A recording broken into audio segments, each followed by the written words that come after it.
3 días antes de que él se mudara a mi casa, mi hijo rico me metió un documento de transferencia de propiedad, sonriendo como si ya hubiera ganado. Él no sabía que yo tenía $50 millones, mi propio abogado y un plan que borraría esa sonrisa arrogante para siempre. Pero volvamos al principio, cuando todo parecía una visita familiar normal y yo aún creía que mi hijo Rubén me amaba de verdad. Era un domingo de abril cuando sonó el timbre. El aroma a canela de mi pastel recién horneado llenaba la sala, y la luz dorada de la tarde se filtraba por las cortinas color crema que había cosido hace 20 años. Abrí la puerta y ahí estaba Rubén con Mariana, su esposa, ambos vestidos como si fueran a una reunión de negocios. Ella llevaba un vestido verde oscuro que contrastaba con su sonrisa demasiado brillante, y él traía un maletín negro que parecía pesado. Qué extraño, pensé, nunca traen trabajo a casa de mamá. Mariana se adelantó con los brazos abiertos, sus tacones repiqueteando contra el suelo de mármol. Su perfume francés, demasiado intenso para una visita familiar, me envolvió cuando me abrazó. Era uno de esos abrazos calculados, donde puedes sentir la falsedad en cada movimiento. Rubén me besó la mejilla con prisa, sus ojos ya explorando la casa como si fuera la primera vez que la veía, o como si la estuviera evaluando. Durante el almuerzo, mientras servía el guiso que tanto le gustaba de niño, noté cómo Mariana tomaba fotos discretas de cada rincón. Sus ojos se detenían demasiado tiempo en los marcos de plata, en el piano de cola que había sido de mi madre, en la araña de cristal del comedor. Cuando le pregunté por qué fotografiaba todo, se rió nerviosa y dijo que quería recordar lo hermosa que era mi decoración. Sus palabras sonaron huecas, como monedas falsas cayendo en un pozo. Rubén habló durante toda la comida sobre sus nuevos proyectos inmobiliarios, gesticulando con las manos mientras describía edificios de lujo y inversiones millonarias. Su voz tenía ese tono presuntuoso que había desarrollado desde que se casó con Mariana, como si quisiera demostrarme constantemente que había triunfado sin mi ayuda. Pero yo notaba algo más en su mirada, una urgencia que no lograba disimular completamente. Fue cuando Mariana mencionó casualmente el precio de las propiedades en mi barrio que sentí el primer escalofrío de sospecha. Dijo que una casa similar a la mía se había vendido por $2 millones la semana anterior, y sus ojos brillaron cuando pronunció la cifra. Rubén asintió con demasiado entusiasmo, agregando que el mercado inmobiliario estaba en su mejor momento. Yo solo sonreí y serví más vino, pero por dentro comencé a atar cabos que prefería no atar. Después del postre, mientras recogía los platos, escuché susurros en la sala. Me acerqué sigilosamente y pude captar fragmentos de su conversación. Mariana decía algo sobre papeles y firmas, mientras Rubén mencionaba que sería fácil convencerme porque siempre había sido demasiado confiada. El sonido de sus voces, tan frías y calculadoras, me heló la sangre. Era como escuchar a dos extraños planeando un robo, excepto que los ladrones eran mi propia familia. Esa noche, después de que se fueran, me senté en mi mecedora favorita, la misma donde había arrullado a Rubén cuando era bebé. La casa estaba silenciosa, pero mi mente rugía como una tormenta. Recordé todas las señales que había ignorado en los últimos meses, las preguntas de Mariana sobre mis documentos, las visitas inesperadas de Rubén cuando yo no estaba, las llamadas que cortaban abruptamente cuando entraba a la habitación. Había sido tan ingenua, tan ciega ante la avaricia que crecía como maleza en el corazón de mi hijo. Al día siguiente, decidí hacer algo que no había hecho en años: revisar mis estados de cuenta bancarios. No los de la cuenta corriente que usaba para gastos diarios, sino los otros, los que guardaba en mi caja fuerte personal. Mientras el sol matutino iluminaba mi oficina privada, abrí carpeta tras carpeta de inversiones que había hecho durante 40 años de matrimonio. Acciones, bonos, propiedades comerciales, fondos de inversión que había manejado discretamente mientras mi esposo creía que yo solo sabía cocinar y bordar. La cifra final me dejó sin aliento: $50 millones. 50 millones que mi hijo no sabía que existían. Sonreí por primera vez en días. Si Rubén y Mariana querían jugar sucio, yo les enseñaría que su madre no era la anciana indefensa que creían. Tenía recursos, tenía inteligencia, y sobre todo, tenía algo que ellos nunca habían desarrollado: paciencia para planear la venganza perfecta. El martes por la mañana, mientras regaba mis rosas en el jardín trasero, vi a Mariana hablando por teléfono cerca de la ventana de mi cocina. No sabía que desde mi posición podía escuchar cada palabra que decía. Su voz, normalmente dulce cuando me dirigía la palabra, sonaba áspera y calculadora. Hablaba de tasaciones, de documentos notariales, de cómo convencer a una persona mayor de firmar papeles importantes. Mis manos temblaron tanto que dejé caer la regadera, y el sonido del metal golpeando las piedras me hizo retroceder hacia la casa. Esa tarde recibí una llamada de Rubén. Su voz sonaba inusualmente cariñosa, como cuando era niño y quería pedirme dinero para dulces. Me invitaba a cenar el viernes en un restaurante elegante del centro, solo nosotros tres, como una familia unida. Dijo que tenía algo importante que discutir conmigo, algo que cambiaría nuestro futuro para mejor. Acepté con la voz más dulce que pude fingir, mientras por dentro mi corazón se endurecía como el cemento. Durante esos días de espera, comencé mi propia investigación. Llamé a Hugo, mi abogado de confianza desde hace 30 años. Hugo había manejado todos los asuntos legales míos y de mi difunto esposo, y era una de las pocas personas que conocía la verdadera extensión de mi patrimonio. Cuando le conté mis sospechas, su voz se volvió grave y protectora. Me dijo que había visto casos similares antes, hijos que intentaban despojar a sus padres mayores aprovechándose de su supuesta vulnerabilidad. Acordamos vernos discretamente el jueves por la mañana. El encuentro con Hugo fue revelador y aterrador a la vez. En su oficina, rodeada del aroma a cuero de los libros legales y bajo la luz tenue de su lámpara de escritorio, revisamos todos mis documentos. Hugo confirmó mis peores temores. Si alguien lograba hacerme firmar una transferencia de propiedad bajo presión o engaño, podría perder mi casa, pero no mis otros activos. Sin embargo, me advirtió que los estafadores familiares raramente se conforman con una sola propiedad. Una vez que obtienen control sobre algo, usualmente van por más. Me explicó que necesitaba protegerme legalmente. Juntos preparamos documentos que invalidarían cualquier transferencia forzada o fraudulenta. También establecimos un código secreto. Si yo llegaba a firmar algo bajo coacción, incluiría una marca específica en mi firma que alertaría a cualquier notario sobre la situación irregular. Era como tener un seguro contra la traición de mi propia sangre.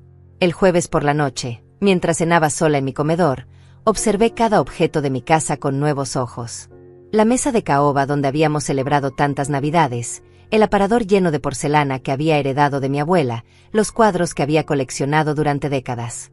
Todo tenía valor, no solo sentimental sino económico. Me di cuenta de que Mariana había estado catalogando mentalmente cada pieza durante sus visitas, calculando cuánto podría obtener en una eventual venta. Esa noche no pude dormir. Me levanté varias veces para caminar por la casa, tocando las paredes que había pintado con mis propias manos, acariciando los marcos de las fotografías familiares donde Rubén sonreía inocente en sus primeros años. ¿En qué momento había perdido a mi hijo? ¿Cuándo se había convertido en este extraño que planeaba robarme todo lo que había construido con tanto esfuerzo? El viernes llegó como una sentencia. Me vestí cuidadosamente para la cena, eligiendo mi vestido rojo favorito y el collar de perlas que mi esposo me había regalado en nuestro 20º aniversario. Si iba a enfrentar la traición, lo haría con dignidad. Antes de salir, guardé en mi bolso una pequeña grabadora digital que Hugo me había dado, junto con copias de los documentos más importantes. El restaurante que habían elegido era uno de esos lugares pretenciosos donde la música clásica suena de fondo y los precios son tan altos que solo los ricos se sienten cómodos. Rubén y Mariana ya estaban sentados cuando llegué, y noté inmediatamente que habían escogido una mesa en un rincón apartado, lejos de otros comensales. Mariana lucía un vestido color rosa coral que probablemente costaba más que el salario mensual de muchas personas, y sus joyas brillaban bajo las luces ambientales del lugar. Durante los primeros platos, la conversación fue artificialmente normal. Hablamos del clima, de las noticias, de todo excepto del elefante invisible que ocupaba la cuarta silla de nuestra mesa. Pero yo podía sentir la tensión creciendo con cada sorbo de vino. Rubén revisaba constantemente su reloj, y Mariana sonreía demasiado, esa sonrisa tensa que se usa cuando se está a punto de hacer algo desagradable pero necesario. Fue durante el plato principal cuando finalmente atacaron. Rubén carraspeó y adoptó ese tono paternalista que tanto detestaba. Comenzó hablando de mi edad, de los peligros de vivir sola en una casa tan grande, de lo preocupados que estaban por mi seguridad.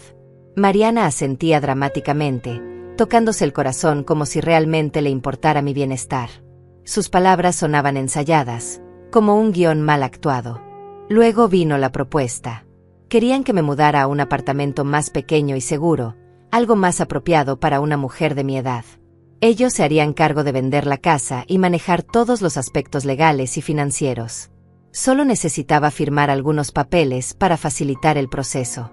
Rubén sacó del maletín una carpeta llena de documentos mientras Mariana me tomaba la mano con falsa ternura, diciéndome lo mucho que me amaban y lo importante que era que confiara en ellos. Miré los papeles que pusieron frente a mí.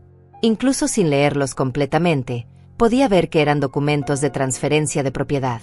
Mi casa, mi hogar de 40 años, reducida a firmas en papel blanco. El corazón me latía tan fuerte que pensé que podrían escucharlo, pero mantuve mi expresión serena. Les dije que necesitaba tiempo para pensarlo, que era una decisión muy importante. La máscara de paciencia de Rubén comenzó a resquebrajarse. Su voz se volvió más dura cuando insistió en que no había nada que pensar, que era lo mejor para todos. Mariana se unió a la presión, hablando de lo feliz que sería en un lugar más moderno, más cómodo. Sus palabras goteaban miel venenosa mientras me pintaba un futuro color de rosa donde ellos cuidarían de todo y yo no tendría que preocuparme por nada. Pero sus ojos me decían una historia diferente. En ellos podía ver la avaricia pura, el desprecio hacia la anciana estúpida que tenían enfrente. Esa noche regresé a casa con el alma partida, pero con la mente más clara que nunca. Sabía exactamente qué tipo de personas eran mi hijo y mi nuera. Había criado a una serpiente que ahora quería devorarme. Pero ellos habían cometido un error fatal. Habían subestimado completamente a su víctima. No sabían que detrás de la fachada de abuela Dulce había una mujer que había construido un imperio financiero en silencio, una mujer que ahora tenía todos los recursos para defenderse. El sábado por la mañana desperté con una sensación extraña, como si hubiera dormido en casa de desconocidos. Cada rincón familiar ahora me parecía diferente, contaminado por la traición que había descubierto. Mientras preparaba mi café matutino, noté que la cerradura de la puerta trasera tenía pequeñas marcas metálicas que no recordaba haber visto antes. Alguien había intentado forzarla recientemente. Mis manos temblaron mientras tocaba las marcas, comprendiendo que mi propia casa ya no era mi refugio seguro. Esa tarde, mientras fingía leer en el jardín, vi a Mariana pasar lentamente en su auto frente a mi casa. Se detuvo durante varios minutos, hablando por teléfono y señalando hacia mi propiedad. No era la primera vez que la veía haciendo esto durante la semana. Era como si estuviera estudiando mi rutina, mis horarios, mis hábitos. La paranoia comenzó a apoderarse de mí, pero no era paranoia sin fundamento. Era supervivencia. El domingo recibí una visita inesperada. Diego, mi nieto de 17 años, apareció en mi puerta con los ojos enrojecidos y una expresión de angustia que me partió el corazón. Era el único de la familia que siempre había mantenido una relación genuina conmigo, el único cuyas visitas no tenían segundas intenciones. Pero esta vez era diferente. Sus manos temblaban cuando me abrazó, y pude sentir que tenía algo importante que decirme. Nos sentamos en la terraza trasera, lejos de las ventanas y de posibles oídos indiscretos. Diego me contó con voz quebrada lo que había escuchado en su casa durante los últimos días. Sus padres creían que él estaba durmiendo, pero había escuchado conversaciones telefónicas, argumentos susurrados y planes detallados. Mariana había contactado a un tasador privado que confirmó que mi casa valía al menos $2,5 millones. Habían calculado que, después de venderla, podrían comprar un apartamento barato para mí por $300,000 y quedarse con más de 2 millones de ganancia. Pero eso no era todo. Diego me reveló que habían estado investigando mis finanzas durante meses. Mariana había conseguido copias de algunos de mis extractos bancarios básicos, los de la cuenta corriente que usaba para gastos diarios. Por suerte, mis verdaderos ahorros estaban en otras instituciones, bajo estructuras legales que habían establecido hace años con la ayuda de Hugo. Sin embargo, basándose en lo poco que habían visto, asumían que yo era una anciana con recursos limitados que dependería completamente de ellos después de perder mi casa. Lo más perturbador de todo era el cronograma que habían establecido. Según Diego, planeaban presentarme un ultimátum el martes, firmar los papeles voluntariamente o enfrentar una demanda legal por incompetencia mental para manejar mis propios asuntos. Habían contactado a un médico corrupto dispuesto a testificar que yo mostraba signos de demencia senil, y a un abogado especialista en casos de personas mayores vulnerables. Era un plan meticulosamente diseñado para despojarme de todo. Diego lloró mientras me contaba cómo sus padres hablaban de mí. Ya no era la abuela querida, era un obstáculo molesto para sus ambiciones financieras. Mariana había dicho que yo había tenido una buena vida y que era hora de que la generación más joven aprovechara los recursos familiares. Rubén había agregado que yo era demasiado terca y tradicional para entender las necesidades del mundo moderno, que necesitaba que alguien más tomara decisiones por mí. Esa noche, después de que Diego se fuera, me senté en mi escritorio bajo la luz de mi lámpara antigua y comencé a escribir. Primero, una carta detallada para Hugo explicando todo lo que había descubierto. Segundo, instrucciones precisas sobre mis deseos financieros y legales en caso de que algo me sucediera inesperadamente. Tercero, una lista de todas las personas de confianza que podrían servir como testigos de mi estado mental competente. Llamé a Hugo desde el teléfono fijo de mi dormitorio, el único lugar de la casa donde estaba segura de que no podían escucharme desde afuera. Le conté todo lo que Diego me había revelado, y su reacción fue de furia controlada. Me dijo que casos como este eran más comunes de lo que la gente creía, y que tenía experiencia lidiando con familiares codiciosos que intentaban explotar a personas mayores. Acordamos reunirnos urgentemente el lunes por la mañana para preparar una estrategia defensiva completa. Durante el fin de semana, comencé a implementar medidas de protección silenciosas. Cambié las cerraduras de todas las puertas y ventanas, contraté a una empresa de seguridad para instalar cámaras discretas en puntos estratégicos de la casa, y abrí una nueva cuenta bancaria donde transferí una parte significativa de mis fondos. También preparé una maleta con documentos importantes y ropa esencial, que escondí en el sótano por si necesitaba desaparecer rápidamente. El lunes por la mañana, la reunión con Hugo fue como una sesión de planificación militar. En su oficina, rodeados de códigos legales y precedentes judiciales, diseñamos una estrategia multifacética. Primero, establecimos un poder legal irrevocable que solo él podría ejercer, invalidando cualquier intento futuro de que otros tomaran control de mis asuntos. Segundo, preparamos documentos que demostraban mi competencia mental absoluta, incluyendo evaluaciones médicas recientes y testimonios de personas que interactuaban conmigo regularmente. Pero la parte más brillante del plan era la trampa que les tenderíamos. Hugo sugirió que fingiéramos que yo estaba dispuesta a cooperar parcialmente, pero que necesitaba más tiempo y documentación oficial para proceder. Esto nos daría tiempo para reunir evidencia de sus verdaderas intenciones, y si era necesario, presentar cargos por intento de fraude y abuso de personas mayores. También discutimos la opción nuclear, vender la casa inmediatamente y desaparecer antes de que pudieran actuar. Hugo tenía contactos en el mercado inmobiliario que podrían facilitar una venta rápida y discreta. Con mi fortuna oculta, podría comprar otra propiedad en cualquier parte del país y comenzar una nueva vida lejos de la avaricia de mi familia. Esa tarde, mientras caminaba por mi jardín regando las plantas que había cultivado durante décadas, sentí una mezcla extraña de tristeza y liberación. Tristeza por la familia que estaba perdiendo, por el hijo que había criado con tanto amor y que ahora me veía solo como una fuente de dinero. Pero también liberación, porque finalmente entendía la verdadera naturaleza de las personas que me rodeaban y podía tomar decisiones basadas en la realidad en lugar de en ilusiones sentimentales. El martes llegó como un día de tormenta, aunque el cielo estaba despejado. Sabía que Rubén y Mariana vendrían esa tarde con su ultimátum, armados con documentos legales y amenazas veladas. Pero yo también estaba armada ahora. Tenía conocimiento, recursos, aliados y más importante que todo, había perdido el miedo a decepcionar a personas que ya no merecían mi amor incondicional. Mientras esperaba su llegada, me vestí con mi traje color verde más elegante, me peiné cuidadosamente y me puse los aretes de diamantes que había guardado para ocasiones especiales. Si iba a enfrentar una guerra, la enfrentaría luciendo como la mujer poderosa que realmente era, no como la víctima indefensa que ellos esperaban encontrar. A las 3 de la tarde exacta, escuché el timbre.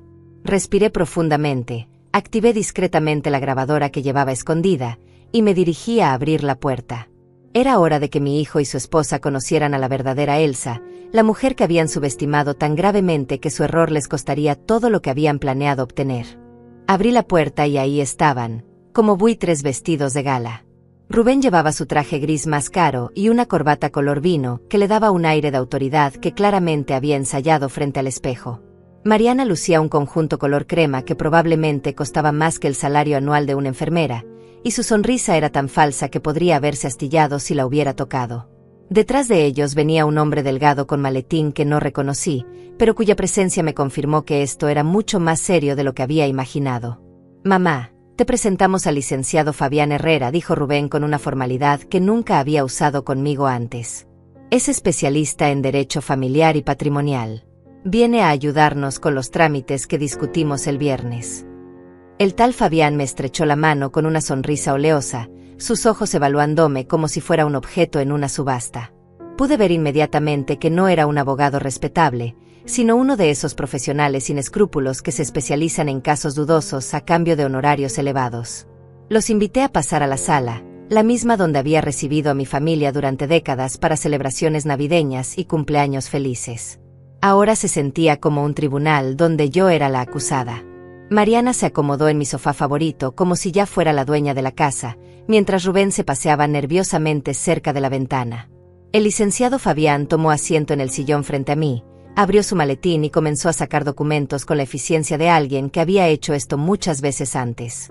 Elsa, comenzó Fabián, usando mi nombre sin el respeto debido a una persona mayor, su familia está muy preocupada por su bienestar.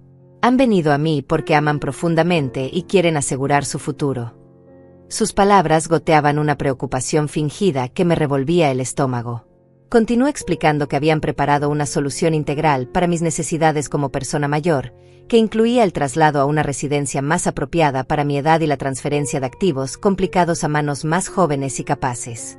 Rubén se acercó y se arrodilló junto a mi silla, tomando mis manos como solía hacer cuando era niño y quería pedirme perdón por alguna travesura. Pero sus ojos ya no tenían la inocencia de la infancia, sino el cálculo frío del adulto que había decidido que su madre era un obstáculo para sus ambiciones. «Mamá, sabes cuánto te amo», murmuró con voz melosa. «Por eso es tan importante que hagamos esto ahora, mientras aún puedes tomar decisiones por ti misma. No queremos que llegue el día en que otros tengan que decidir por ti». La amenaza estaba clara, envuelta en palabras de amor pero afilada como un cuchillo. Mariana se unió al teatro, hablando de lo hermoso que sería mi nuevo apartamento, pequeño pero acogedor, perfecto para una mujer de mi edad que no necesitaba el estrés de mantener una casa tan grande. Describía muebles nuevos, vecinos amigables de mi edad, actividades sociales organizadas. Era como si estuviera vendiendo una prisión dorada a alguien demasiado tonta para reconocerla. El licenciado Fabián extendió los documentos sobre la mesa de centro, el mismo lugar donde yo había servido té y galletas a mis nietos cuando eran pequeños. Los papeles estaban organizados con tacitas de colores, explicaciones simplificadas escritas en letra grande como si fuera una anciana con problemas de vista y comprensión. La condescendencia era tan obvia que me dolieron las mejillas de tanto esfuerzo para mantener una expresión neutral. «Aquí tiene la transferencia de propiedad», explicó Fabián señalando el primer documento. «Solo necesita firmar en las líneas marcadas y nosotros nos encargamos de todo lo demás. Su hijo se hará responsable de la venta y de encontrarle un lugar adecuado con el dinero obtenido. También tenemos aquí un poder general que le permitirá a Rubén manejar sus asuntos bancarios y legales, para evitarle el estrés de lidiar con papeleo complicado». Mientras hablaba, pude ver a Mariana fotografiando discretamente algunos de los cuadros más valiosos de mi sala. Sus ojos se movían como escáneres, catalogando cada objeto de valor mientras fingía prestar atención a la explicación legal. Era como si ya hubiera decidido qué se quedaría para su nueva casa y qué vendería para maximizar ganancias. Les dije que necesitaba leer cuidadosamente cada documento antes de firmar algo tan importante. Rubén se impacientó inmediatamente, diciendo que no había nada complicado que leer, que todo estaba explicado en términos simples. Fabián agregó que había preparado los documentos específicamente para evitar lenguaje legal confuso, que solo necesitaba confiar en que todo estaba en orden. La presión era sutil pero constante, como agua goteando sobre una piedra hasta erosionarla completamente. Fue entonces cuando Mariana jugó su carta más manipuladora. Con lágrimas perfectamente calculadas en los ojos, me habló de sus propios padres, que habían perdido su casa porque esperaron demasiado tiempo para tomar decisiones importantes. Describió vívidamente cómo habían terminado en un asilo estatal, confundidos y asustados, porque no tuvieron la sabiduría de planificar con anticipación como yo tenía la oportunidad de hacer ahora. Sus palabras pintaban un futuro aterrador de abandono y deterioro que supuestamente me esperaba si no actuaba inmediatamente. Rubén reforzó el mensaje hablando de casos que había visto en su trabajo, personas mayores que perdieron todo porque fueron víctimas de estafadores o porque su mente comenzó a fallar sin que se dieran cuenta. Me aseguró que él nunca permitiría que eso me pasara, que por eso era tan importante que actuáramos ahora, mientras yo aún era competente para tomar decisiones. La ironía de que él fuera precisamente el estafador del que pretendía protegerme era tan grotesca que casi me dio risa.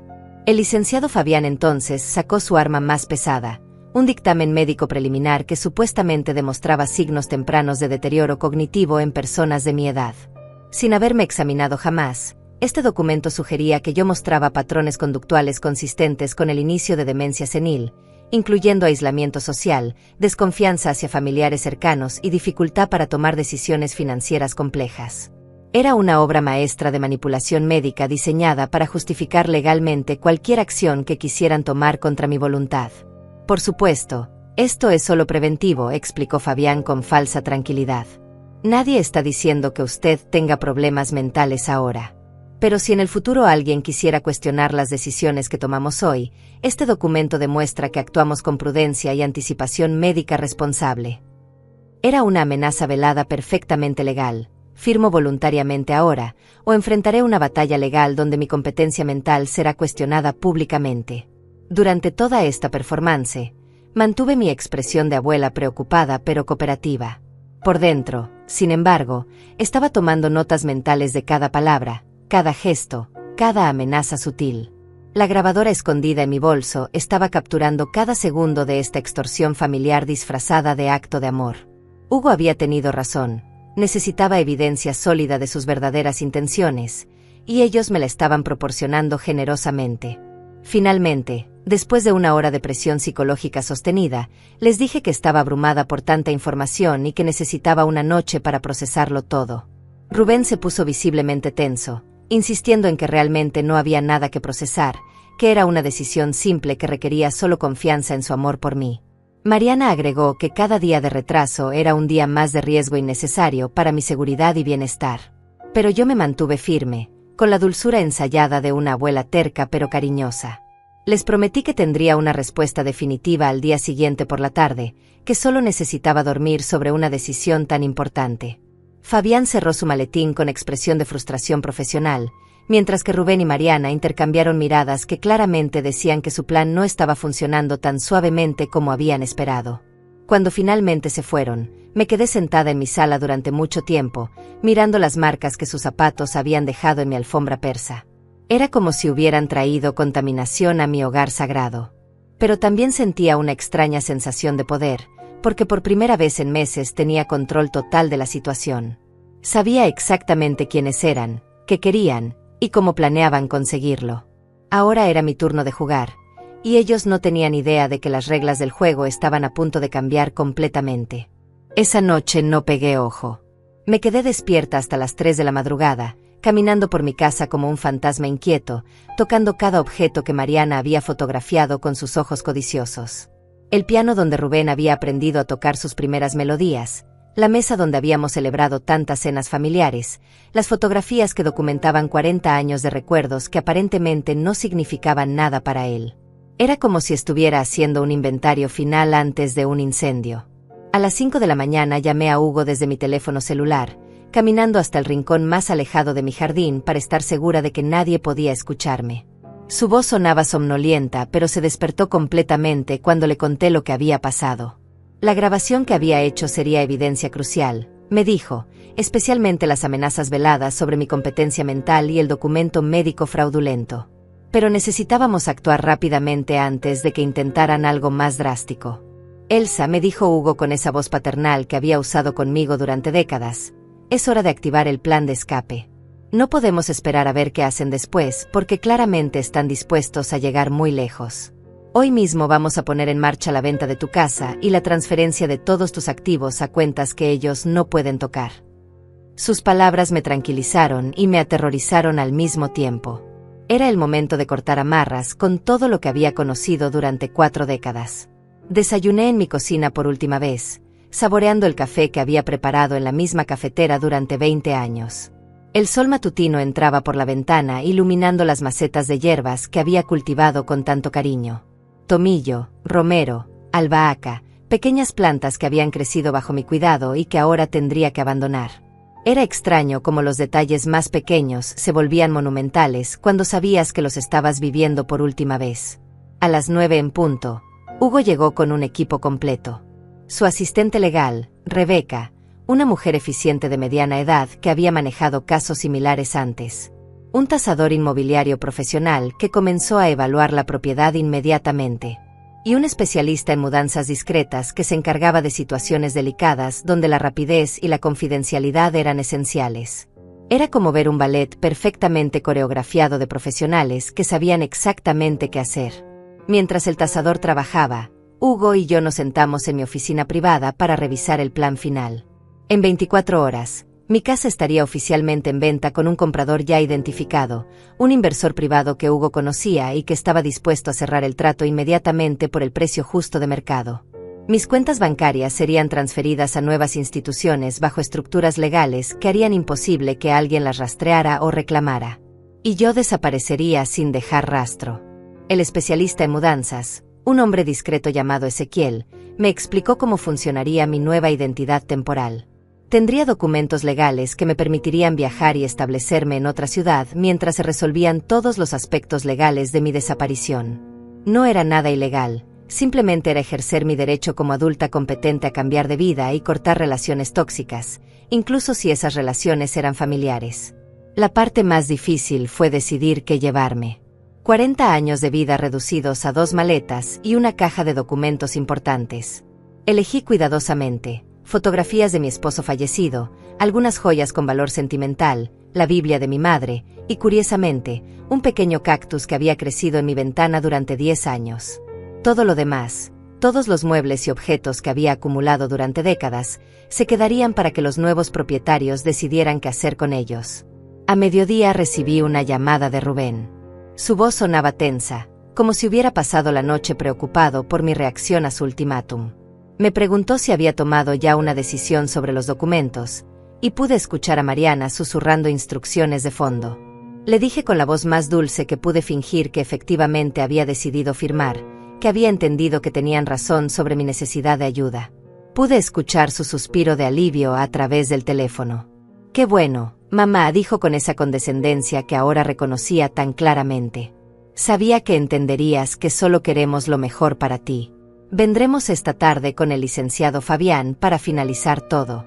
Y no te preocupes por nada, nosotros nos encargamos de todo el papeleo y de encontrarte un lugar hermoso donde vas a ser muy feliz». Sus palabras me sonaron como las de un carcelero describiendo una celda lujosa a su futuro prisionero.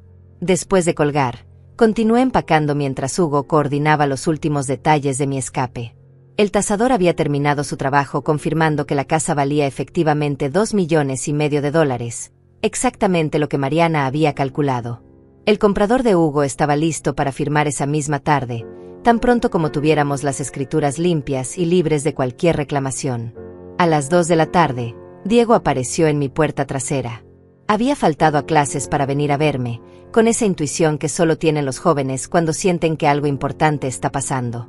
Le conté todo el plan, y sus ojos se llenaron de lágrimas cuando entendió que era posible que no lo viera durante mucho tiempo. Pero también vi orgullo en su mirada cuando se dio cuenta de que su abuela no era la víctima indefensa que sus padres creían. «Abuela», me dijo con voz quebrada, «quiero que sepas que yo nunca creí lo que decían de ti. Siempre supe que eras más inteligente y fuerte de lo que fingías ser. Y quiero que sepas que pase lo que pase, siempre te voy a amar y a respetar por defenderte». Le di mi nueva dirección de correo electrónico y le prometí que encontraríamos maneras de mantener contacto secreto. Le expliqué que cuando sus padres llegaran esa tarde, encontrarían una casa vacía y una carta explicando que había decidido vender por mi cuenta y mudarme sin decirles dónde. Les pediría que respetaran mi decisión de independencia y que no intentaran contactarme hasta que yo estuviera lista. La carta sería cortés pero firme, dejando claro que sabía exactamente lo que habían intentado hacer y que había elegido protegerme sin crear un escándalo público. Hugo llegó con los documentos finales a las 3 de la tarde. Todo estaba listo. La venta de la casa estaba programada para cerrarse a las 4, exactamente cuando Rubén y Mariana estarían llegando para su triunfo imaginario. Mis cuentas bancarias habían sido transferidas exitosamente, y mi nueva identidad temporal estaba activada. En una hora sería oficialmente una mujer libre, sin ataduras a una familia que había decidido verme como un obstáculo en lugar de como una persona. Mientras esperábamos, caminé por mi casa una última vez. Cada habitación tenía recuerdos, algunos felices y otros ahora contaminados por la traición reciente. En el dormitorio donde había dormido con mi esposo durante 30 años, en la cocina donde había preparado miles de comidas familiares, en el jardín donde había visto crecer a mis nietos. Era como despedirme de múltiples versiones de mí misma, de la mujer que había sido en cada etapa de mi vida. A las 3:30, Ezequiel llegó con su camioneta discreta para llevarme a mi nueva vida temporal. Hugo me abrazó como el padre que nunca tuve, prometiéndome que manejaría todos los aspectos legales de mi desaparición y que me mantendría informada sobre cualquier intento de Rubén y Mariana de causar problemas. Rebeca me aseguró que tenían suficiente evidencia grabada para defendernos de cualquier acusación legal que pudieran intentar hacer. Subí a la camioneta con mis 2 maletas y mi caja de documentos, sin mirar atrás hacia la casa que había sido mi hogar durante 4 décadas. En el espejo lateral pude ver a Hugo cerrando la puerta principal con llave por última vez. En exactamente 15 minutos, Rubén y Mariana llegarían con su abogado corrupto y sus documentos fraudulentos para encontrarse con que su víctima perfecta había volado el nido. Mientras nos alejábamos por la calle donde había vivido tanto tiempo, sentí una mezcla extraña de dolor y euforia. Dolor por la familia que estaba perdiendo, por los años de amor que había resultado ser una ilusión unilateral. Pero también euforia por la libertad que estaba ganando, por la oportunidad de redefinir mi vida a los 65 años con $50 millones y la sabiduría que solo viene de sobrevivir una traición completa. El hotel donde Hugo había reservado mi habitación temporal estaba a 2 horas de distancia, en una ciudad pequeña donde nadie me conocería mientras se resolvían todos los aspectos legales de mi nueva vida. Era un lugar elegante pero discreto, el tipo de establecimiento que atraía a viajeros de negocios y personas que valoraban la privacidad por encima de la ostentación. Mi suite tenía vista a un jardín tranquilo donde ancianos paseaban con sus perros y parejas jóvenes compartían bancos bajo árboles centenarios. Mientras deshacía mis maletas en esta habitación que olía a lavanda y cera de muebles, mi teléfono celular comenzó a sonar insistentemente. Era Rubén. Claro. Dejé que sonara hasta que se cansara, imaginándome la escena que debía estar desarrollándose en mi antigua casa. Ellos llegando con su abogado corrupto, tocando el timbre con la arrogancia de quienes creen que ya han ganado, esperando encontrar a una anciana derrotada lista para firmar su propia sentencia. En lugar de eso habían encontrado una casa vacía, mis llaves sobre la mesa del comedor junto con una carta que había escrito cuidadosamente la noche anterior. En esa carta les explicaba que había decidido vender mi propiedad por mi cuenta y mudarme a un lugar donde pudiera vivir mis años dorados en paz, sin presiones familiares. Les agradecía por su preocupación, pero les pedía que respetaran mi decisión de independencia. Era cortés pero inequívocamente final. Hugo me había enviado un mensaje de texto confirmando que la venta se había cerrado exitosamente a las 4:05 de la tarde, exactamente cuando Rubén y Mariana debían estar leyendo mi carta de despedida. El comprador había pagado en efectivo el precio completo de $2,5 millones, y el dinero ya estaba seguro en una de mis nuevas cuentas bancarias. Oficialmente, ya no tenía conexión legal con la propiedad que había sido mi hogar durante 4 décadas. Mi teléfono siguió sonando durante toda la tarde. Primero Rubén, luego Mariana, después números que no reconocía pero que probablemente eran el licenciado Fabián y otros cómplices de su plan fracasado. No respondí ninguna llamada.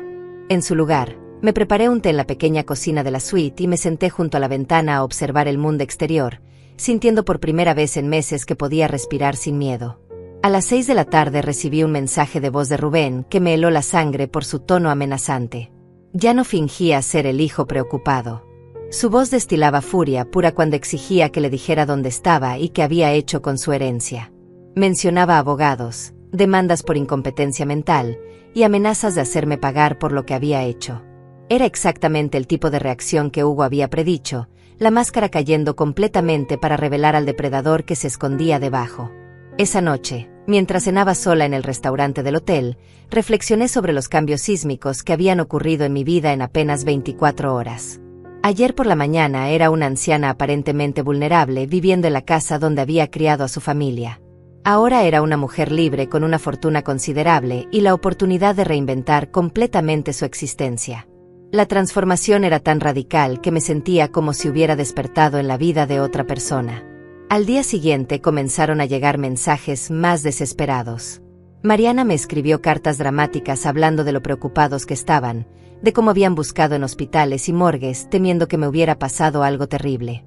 Sus palabras goteaban una preocupación tan falsa que era casi cómica. En una de sus cartas mencionaba que habían contactado a la policía reportándome como persona desaparecida, pero Hugo me había advertido que esto pasaría y ya había notificado a las autoridades sobre mi paradero voluntario. El licenciado Fabián también intentó contactarme, enviando documentos legales amenazantes donde cuestionaba mi competencia mental para tomar decisiones financieras importantes. Afirmaba que la venta súbita de mi casa era evidencia de deterioro cognitivo y que había presentado una petición judicial para revisar la transacción. Era exactamente el tipo de maniobra sucia que Hugo había anticipado, y ya teníamos preparadas las contramedidas legales.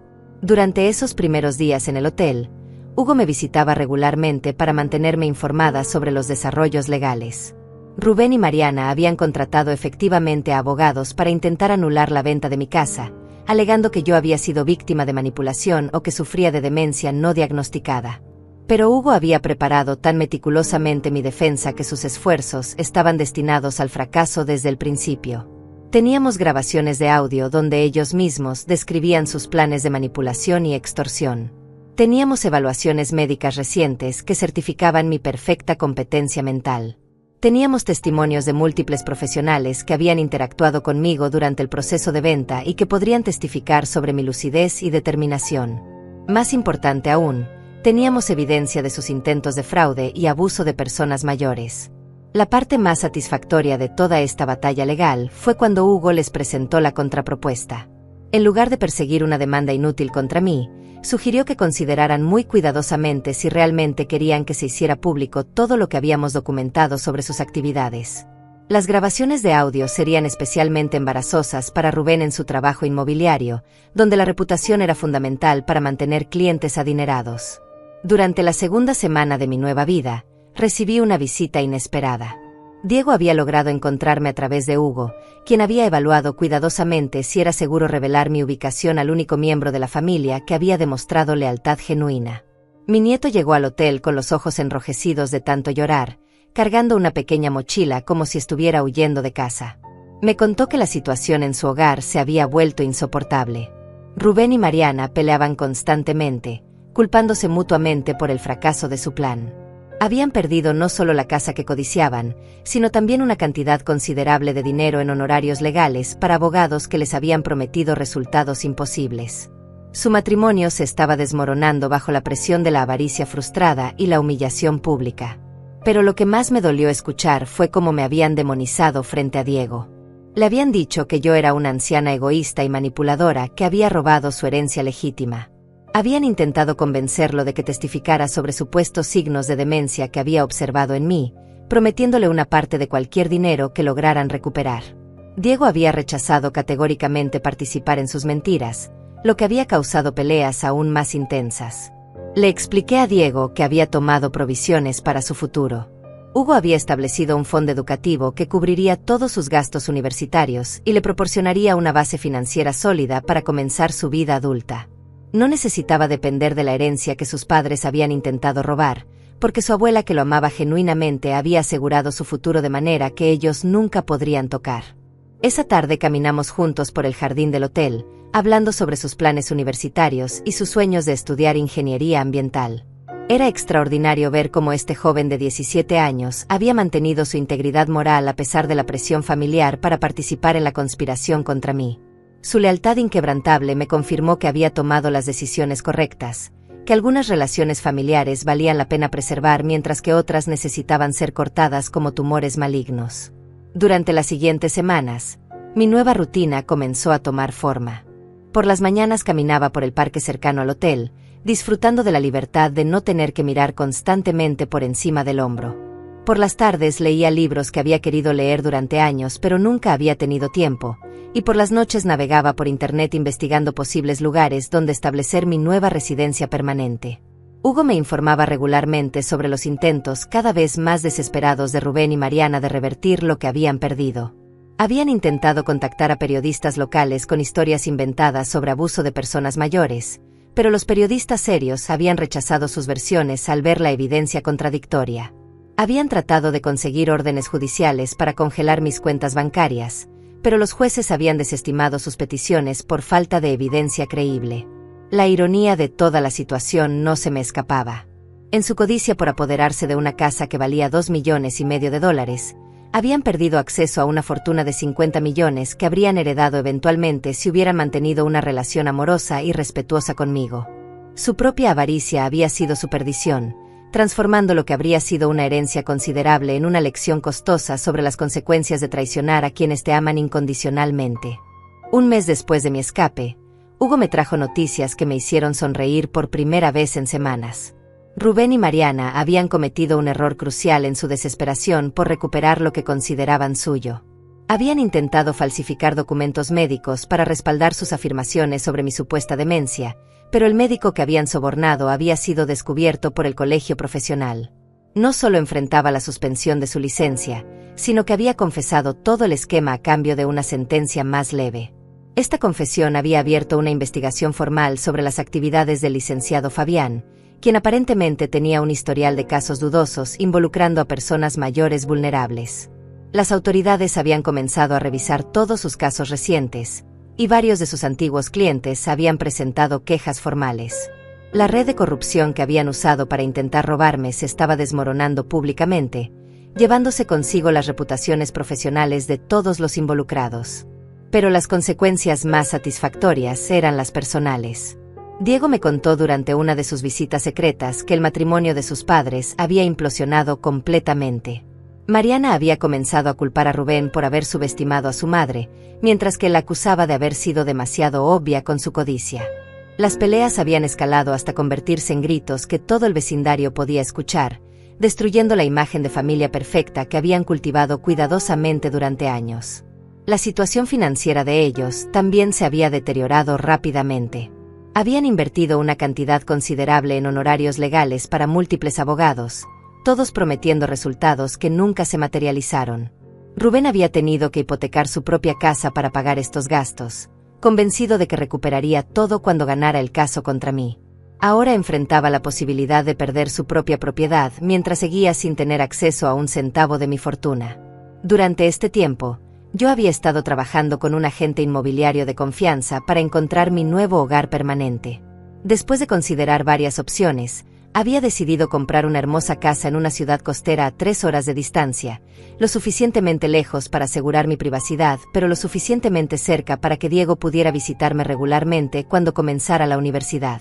La nueva propiedad era perfecta para esta etapa de mi vida. Una casa de 2 plantas con un jardín extenso donde podría cultivar todas las plantas que había tenido que abandonar, una biblioteca espaciosa donde podría almacenar los libros que planeaba leer en mis años dorados, y lo más importante, un sistema de seguridad moderno que me permitiría vivir sin el miedo constante de ser sorprendida por visitas no deseadas. La compra se realizó a través de una corporación que Hugo había establecido, haciendo imposible que alguien rastreara la propiedad hasta mí. Oficialmente, Elsa había desaparecido del registro público después de vender su casa anterior.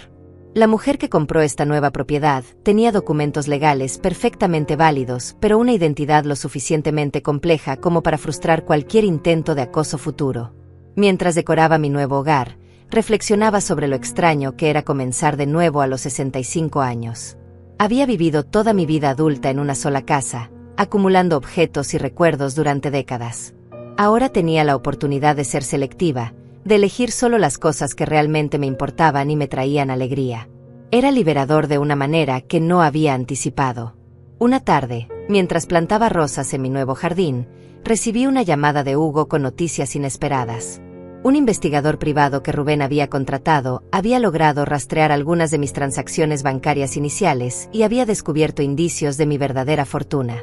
La reacción de mi hijo cuando se enteró de que había perdido acceso a 50 millones de dólares, no solo a una casa de 2,5 millones, había sido épica según los reportes que Hugo había recibido. Aparentemente, Rubén había tenido lo que sus vecinos describieron como un colapso nervioso público. Había sido visto gritando en su jardín delantero sobre cómo su madre lo había engañado durante décadas, fingiendo ser una viuda simple mientras ocultaba una fortuna que legítimamente le pertenecía a él. La policía había tenido que intervenir cuando comenzó a amenazar con encontrarme y obligarme a transferir el dinero a su nombre. Mariana, por su parte, había reaccionado de manera diferente pero igualmente destructiva. Había comenzado a contactar a antiguos conocidos míos, difundiendo rumores sobre mi supuesta incompetencia mental y tratando de conseguir aliados para una batalla legal renovada. Pero sus esfuerzos habían sido contraproducentes porque la mayoría de las personas que me conocían bien podían testificar sobre mi lucidez e inteligencia, invalidando sus afirmaciones. El aspecto más patético de toda la situación era cómo habían comenzado a culparse mutuamente por haber perdido una herencia que nunca había estado garantizada. En su avaricia, habían asumido que mi muerte les traería riqueza automática, sin considerar que yo tenía el derecho absoluto de disponer de mi propio dinero como mejor me pareciera.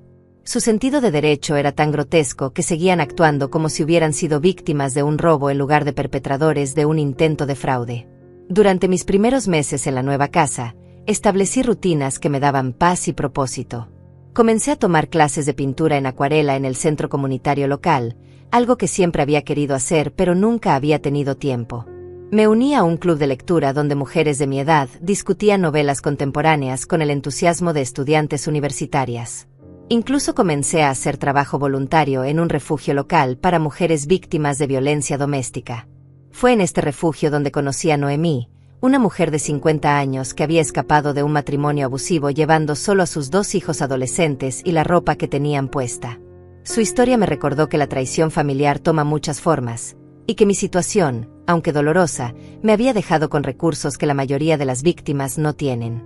Decidí establecer discretamente un fondo para ayudar a mujeres como ella a reconstruir sus vidas. Diego me visitaba cada 2 semanas, siempre con cuidado de no ser seguido y usando rutas diferentes para llegar a mi casa. Durante estas visitas me contaba sobre la deterioración continua de la situación en su hogar. Rubén había perdido varios clientes importantes cuando los rumores sobre sus problemas legales comenzaron a circular en los círculos inmobiliarios de élite. Mariana había comenzado a beber en exceso, algo que nunca había hecho antes, y sus peleas se habían vuelto tan intensas que los vecinos habían amenazado con presentar quejas por ruido. Pero lo que más me entristecía era escuchar cómo habían intentado manipular a Diego para que testificara en su favor. Le habían ofrecido dinero, un auto nuevo, incluso habían amenazado con cortarle el apoyo financiero para la universidad si no cooperaba con sus planes legales. El hecho de que estuvieran dispuestos a usar a su propio hijo como herramienta en su guerra contra mí demostraba hasta qué punto la avaricia había corrompido sus valores fundamentales. Una tarde de otoño, mientras podaba mis rosales preparándolos para el invierno, reflexioné sobre los cambios profundos que habían ocurrido en mi vida durante los últimos 6 meses. Había perdido una familia que había resultado ser ilusoria, pero había ganado una libertad que no había experimentado desde mi juventud. Ya no vivía con miedo constante, ya no tenía que fingir ser más frágil de lo que era, ya no tenía que tolerar la condescendencia de personas que me veían como un obstáculo para sus ambiciones. Esa noche, mientras cenaba en mi nuevo comedor mirando hacia mi jardín iluminado por luces suaves, tomé una decisión final sobre el futuro de mis relaciones familiares. Era hora de hacer oficial lo que ya había sido decidido en la práctica. Al día siguiente llamaría a Hugo para actualizar mi testamento definitivamente, asegurándome de que las consecuencias de la traición de Rubén y Mariana se extendieran más allá de su humillación presente hacia su futuro financiero. La justicia a veces llega silenciosamente, no con golpes dramáticos, sino con la acumulación gradual de consecuencias que se construyen como sedimento en el fondo de un lago. Mi familia había sembrado avaricia y traición, y ahora estaban cosechando exactamente lo que habían plantado. Y yo, finalmente libre de sus manipulaciones, estaba lista para vivir el resto de mi vida en mis propios términos. El día que decidí reescribir mi testamento definitivamente amaneció con una claridad cristalina que parecía un presagio. Mientras preparaba mi café matutino en mi nueva cocina, observé cómo la luz dorada del sol iluminaba las plantas que había logrado salvar de mi antiguo jardín. Algunas habían sobrevivido al trasplante y florecían en su nuevo hogar, mientras que otras habían marchitado durante la transición. Era una metáfora perfecta para las relaciones humanas. Algunas sobreviven a los cambios traumáticos, mientras que otras revelan su fragilidad cuando son sometidas a presión. Hugo llegó a media mañana con toda la documentación legal necesaria. Nos sentamos en mi nueva oficina, rodeadas de libros que había comprado para llenar los estantes vacíos, y comenzamos el proceso de formalizar legalmente lo que mi corazón ya había decidido meses atrás. El testamento anterior, donde Rubén era mi heredero principal, sería reemplazado por uno que reflejara la realidad de nuestras relaciones actuales. Elsa, me dijo Hugo mientras revisábamos los documentos, quiero asegurarme de que entiendas completamente las implicaciones de estos cambios. Una vez que firmes este nuevo testamento, Rubén no recibirá nada de tu patrimonio. ¿Estás absolutamente segura de qué es lo que quieres? Su pregunta era necesaria desde el punto de vista legal, pero innecesaria desde el punto de vista emocional. Mi decisión había sido cristalizada por meses de traición y manipulación. Le expliqué que había pensado cuidadosamente en cada aspecto de mi decisión. Diego recibiría la mayor parte de mi fortuna, pero no inmediatamente. Hugo establecería un fideicomiso que le proporcionaría apoyo educativo y una base financiera sólida, pero que no le daría acceso completo al dinero hasta que cumpliera 30 años. Quería asegurarme de que fuera lo suficientemente maduro para manejar esa responsabilidad adecuadamente. Una porción significativa sería destinada a organizaciones benéficas que trabajaban con víctimas de abuso familiar y financiero, especialmente aquellas que ayudaban a personas mayores explotadas por sus propios familiares. Había investigado extensamente estas organizaciones y quería que mi dinero sirviera para proteger a otras personas de experimentar lo que yo había vivido. Mi traición personal se convertiría en protección para extraños vulnerables. También establecí un fondo especial para Noemí y otras mujeres como ella en el refugio donde hacía trabajo voluntario. Estas mujeres habían mostrado más coraje e integridad escapando de situaciones abusivas de lo que mi propio hijo había demostrado en toda su vida adulta. Merecían apoyo financiero para reconstruir sus vidas más que alguien que había intentado destruir la mía por codicia. Mientras firmaba cada documento, sentí una mezcla de tristeza y liberación. Tristeza porque estaba cortando oficialmente los lazos con el hijo que había criado con tanto amor, pero liberación porque finalmente estaba tomando control completo de mi propia narrativa. Durante décadas había vivido para otros, sacrificando mis propios deseos para asegurar la felicidad de mi familia. Ahora, por primera vez, estaba viviendo completamente para mí misma. Esa tarde recibí una llamada inesperada de Rebeca, la asistente legal de Hugo.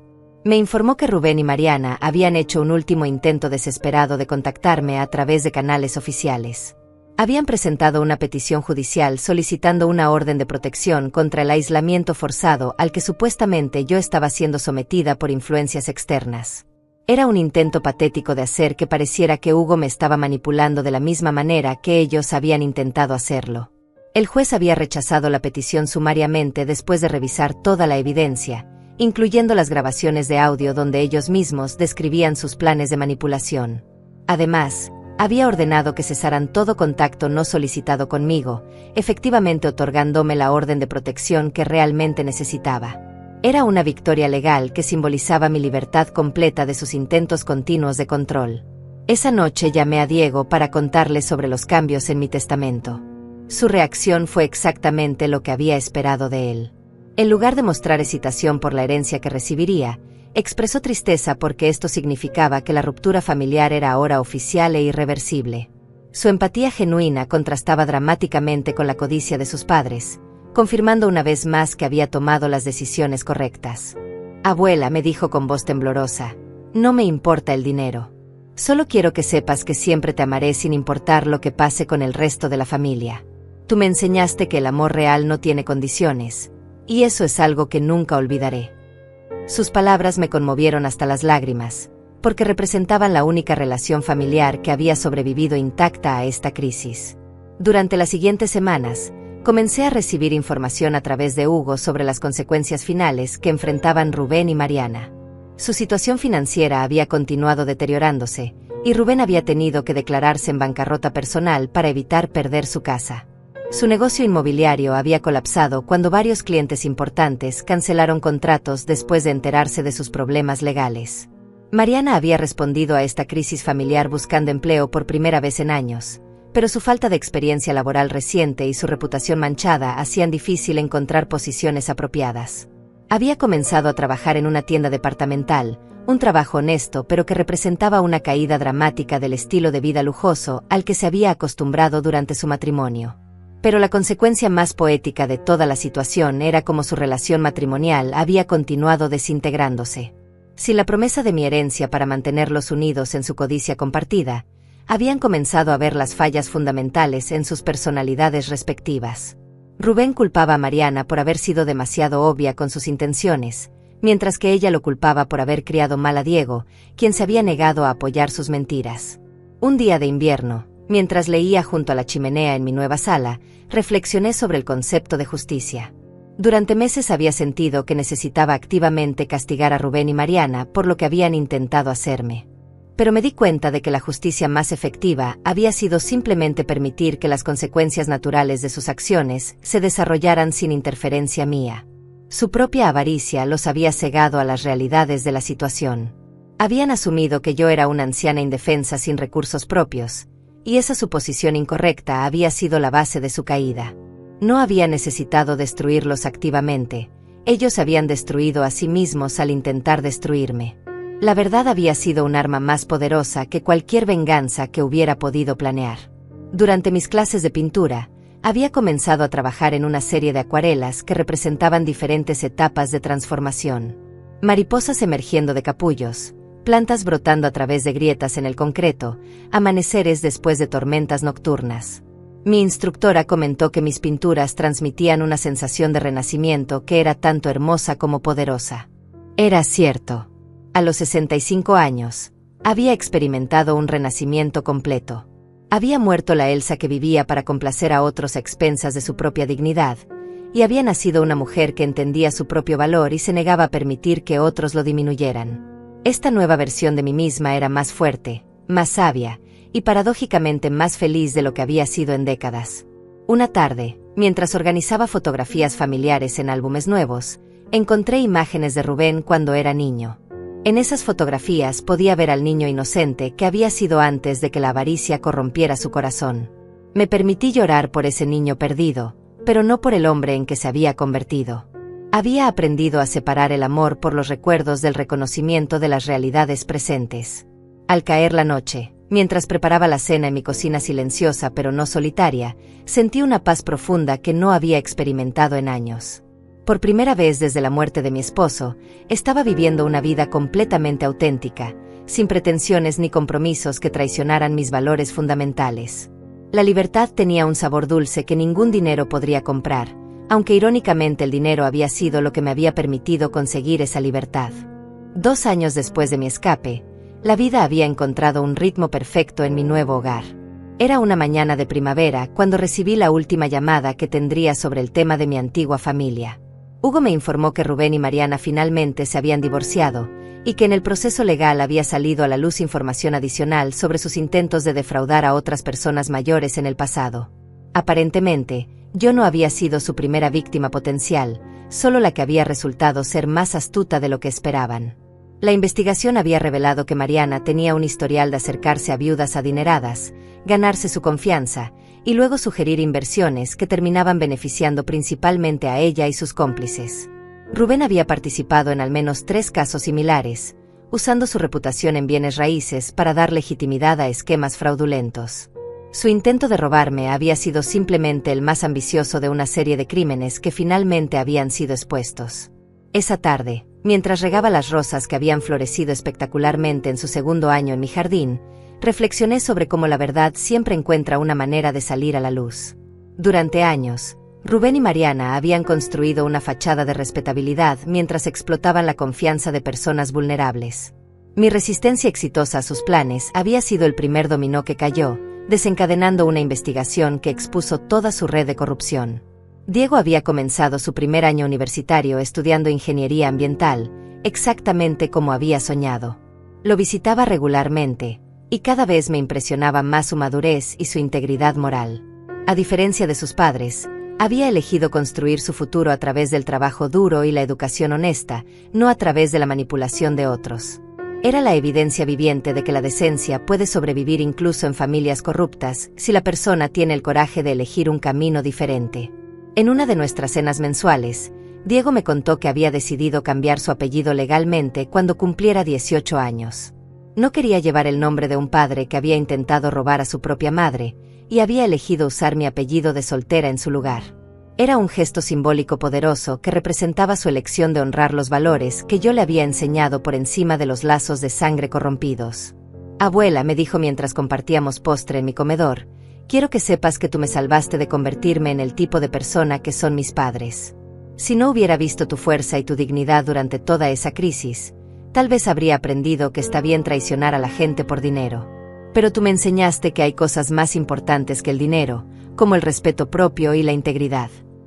Sus palabras me llenaron de un orgullo que ninguna cantidad de dinero podría comprar. Había perdido un hijo, pero había ganado la certeza de que había criado bien a un nieto. Diego representaba la continuación de los valores que mi esposo y yo habíamos tratado de inculcar en nuestra familia, valores que habían sido rechazados por una generación pero preservados en la siguiente. Mis actividades en el refugio para mujeres habían evolucionado durante estos 2 años. Ya no era solo una voluntaria, sino que había establecido un programa completo de capacitación financiera para ayudar a las mujeres a manejar el dinero independientemente después de escapar de situaciones abusivas. Mi propia experiencia con la manipulación financiera me había dado una perspectiva única sobre cómo los abusadores usan el control económico como herramienta de poder. Noemí había sido una de las graduadas más exitosas del programa. Con el apoyo del fondo que había establecido, había completado una certificación en contabilidad y ahora trabajaba en una firma local ayudando a pequeños negocios con sus finanzas. Sus hijos habían prosperado en las escuelas de nuestro distrito, y toda la familia había construido una vida nueva y sólida basada en honestidad y trabajo duro. Una tarde, mientras pintaba en mi estudio casero, recibí una carta inesperada. Era de una mujer llamada Rebeca en otra ciudad, quien había leído sobre mi caso en un artículo periodístico sobre abuso financiero de personas mayores. Me escribía para agradecerme por haber tenido el coraje de resistir y exponer a mis abusadores, porque mi historia había inspirado a su madre a denunciar un esquema similar perpetrado por su propio hermano. La carta me hizo comprender que mi historia personal había tenido un impacto más amplio del que había imaginado. Hugo me había mencionado que varios periodistas habían escrito sobre mi caso como ejemplo de cómo las personas mayores pueden protegerse contra la explotación familiar, pero no había entendido completamente cómo esos artículos estaban inspirando a otras víctimas a buscar ayuda. Decidí comenzar a escribir un libro sobre mi experiencia. No para buscar venganza o símpatía, sino para proporcionar una guía práctica para otras personas mayores que podrían estar enfrentando situaciones similares. Quería que supieran que la edad no equivale a vulnerabilidad, que tener recursos financieros ocultos es una estrategia de supervivencia legítima, y que nunca es demasiado tarde para cortar relaciones tóxicas, incluso si esas relaciones son familiares. El proceso de escribir fue catártico de maneras que no había anticipado. Revisar cada etapa de la traición y mi respuesta a ella me ayudó a procesar completamente las emociones complejas que había experimentado. También me permitió reconocer patrones en el comportamiento de Rubén y Mariana que había minimizado o racionalizado durante años antes de su intento de golpe final. En mi libro, incluí capítulos sobre planificación financiera preventiva, como reconocer señales de alarma en familiares codiciosos, estrategias legales para proteger activos, y más importante, cómo mantener la fuerza emocional para tomar decisiones difíciles cuando las personas que amas te traicionan. Quería que fuera tanto práctico como emocionalmente suportivo para lectores que podrían estar sintiendo la misma confusión y dolor que yo había experimentado. Hugo revisó el manuscrito desde una perspectiva legal para asegurar que toda la información fuera precisa y útil. También agregó un apéndice con recursos legales y organizaciones que podrían ayudar a personas en situaciones similares. Juntos habíamos creado lo que esperábamos sería una herramienta poderosa para empoderar a otras víctimas potenciales. El día que terminé el último capítulo, salí a mi jardín al atardecer y me senté en el banco que había instalado bajo mi rosal más grande. La casa detrás de mí estaba llena de luz y tranquilidad, un hogar que había construido completamente según mis propios términos. El jardín florecía con plantas que había elegido porque me traían alegría, no porque impresionaran a visitantes que podrían estar evaluando su valor monetario. A los 67 años, había logrado algo que pocas personas experimentan: una segunda oportunidad completa de crear la vida que realmente quería. No había llegado fácilmente, había requerido sacrificar relaciones que había valorado durante décadas y enfrentar verdades dolorosas sobre personas que había amado incondicionalmente. Pero el resultado había valido cada lágrima y cada momento de incertidumbre. Mi teléfono sonó suavemente en mi bolsillo. Era Diego, llamando para contarme sobre su último proyecto universitario y para confirmar que vendría a cenar el domingo. Su voz cálida y genuina contrastaba dramáticamente con los tonos calculadores que había aprendido a reconocer en las voces de sus padres. Era evidencia viviente de que el amor real existe, pero debe ser ganado y mantenido a través de acciones consistentes, no simplemente reclamado a través de lazos de sangre. Esa noche, mientras preparaba mi cena en mi cocina iluminada por velas, sentí una gratitud profunda por el camino que había tomado mi vida. Había comenzado como la historia de una anciana siendo victimizada por su propia familia, pero había evolucionado hacia la historia de una mujer descubriendo su propia fuerza y usando esa fuerza para crear una vida auténtica y significativa. En mi mesa de noche, junto a mi cama, guardaba una fotografía reciente de Diego en su graduación de preparatoria, sonriendo genuinamente mientras sostenía su diploma. Al lado había una pequeña tarjeta que él me había dado, donde había escrito: «Gracias por enseñarme que el amor real protege, no explota». Esas palabras resumían perfectamente la lección más importante de toda esta experiencia. Mientras me quedaba dormida en mi casa silenciosa pero no solitaria, sabía que había tomado todas las decisiones correctas. Rubén y Mariana habían apostado todo a la suposición de que yo era demasiado débil, demasiado sentimental y demasiado dependiente para resistir su manipulación. Habían perdido esa apuesta de manera tan completa que habían destruido no solo sus posibilidades de heredar mi fortuna, sino también sus reputaciones, su matrimonio y su relación con su propio hijo. Ellos nunca más tocaron mi nombre, tal como había prometido en mi carta de despedida. Y yo nunca miré atrás, porque había encontrado algo mucho más valioso que cualquier relación familiar disfuncional: la paz de vivir en completa armonía conmigo misma.